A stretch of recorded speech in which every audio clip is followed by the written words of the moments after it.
Hello, and welcome to the National Center for Padre Pio, home of Padre Pio in the USA. Located in Bartow, Pennsylvania, we're about an hour northwest of Philadelphia, about 11 miles north of Pottstown. Today we are in part 5, or the conclusion of Padre Pio, Mary, and the Rosary. We have covered a lot over the previous segments. We have heard and reflected on the words of Padre Pio, such as, "May the Most Holy Virgin obtain for us love of the cross, love of pain and suffering, and may she who was the first to practice the gospel in all its perfection and severity before it was written, enable us and stimulate us to follow her example." Above the door of the cell in Our Lady of Grace Friary were the words, "Mary is the reason for all my hope." He was the friar of the Rosary. The Rosary is the weapon given to us by Mary to use against the actions of the infernal enemy. The Rosary is of the Madonna, the one that triumphs over everything and everyone. Pray the Rosary often. It costs so little, and it is worth so much. Love the Madonna. Recite the Rosary.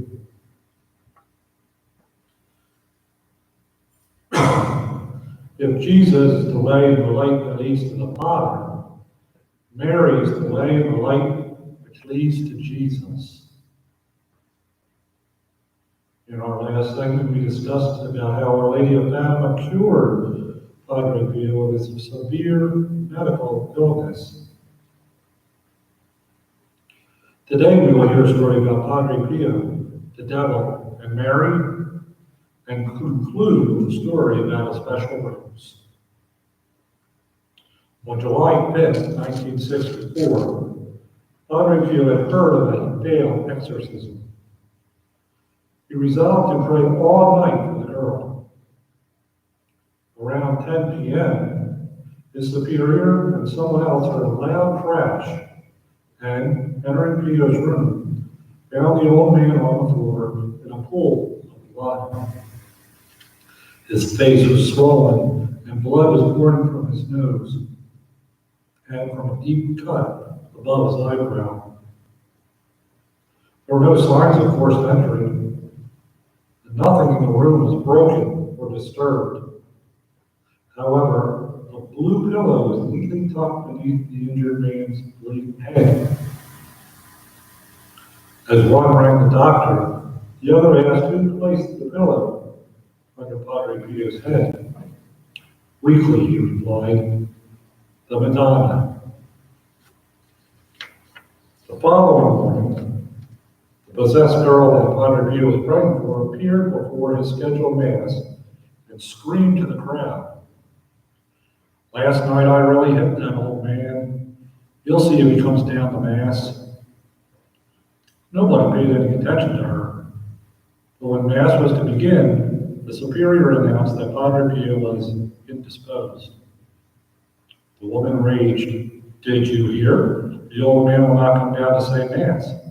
I beat him up last night." Now, there's no way the girl could have gained access to Padre Pio's room. The possessed woman had shrieked, "Pio, I've known you since you were small." At that point, the exorcisms were begun anew, and the priest asked the demon in the woman, "Where were you last night?" They were told, "I was upstairs to see the old man I hate so much, because he is a source of faith. I would have done more, only the lady in white stopped me." It wasn't for several days that Padre Pio was cleared to say Mass. When he entered the church, the girl screamed and fainted. When she came to her senses a few minutes later, she was calm and tranquil, evidently liberated from her demons. About 2 years later, the same woman in confession remarked to Padre Pio, "The last time I was here was when I was that little devil, when that little devil hurt you so much." "Little devil," Padre Pio exclaimed. "He wasn't little at all. He had the hose of Lucifer to beat me with." Mary, too, loved Padre Pio. She blessed him greatly. She protected him during the attacks from the devil. She comforted him in his sufferings, trials, and tribulations.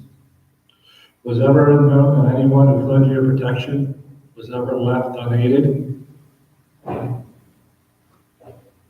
From the meditational prayer on Mary Immaculate, we hear the words of Padre Pio. She sprang from the mind of God as a pure ray of light, and will shine like the morning star over the human race that turns to her. She will be the sure guide who will direct our steps towards the divine Son, which is Jesus Christ. He makes her radiant with divine splendor and points to her as our model of purity and sanctity. The Son, who chooses her for his mother, poured his wisdom into her, that from the very beginning, by infused knowledge, she knew her God.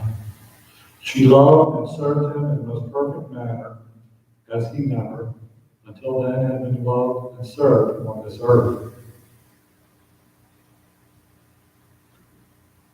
Padre Pio was deeply devoted to Our Lady of Pompeii. He never failed to pay her a visit whenever he had the opportunity to go to Pompeii.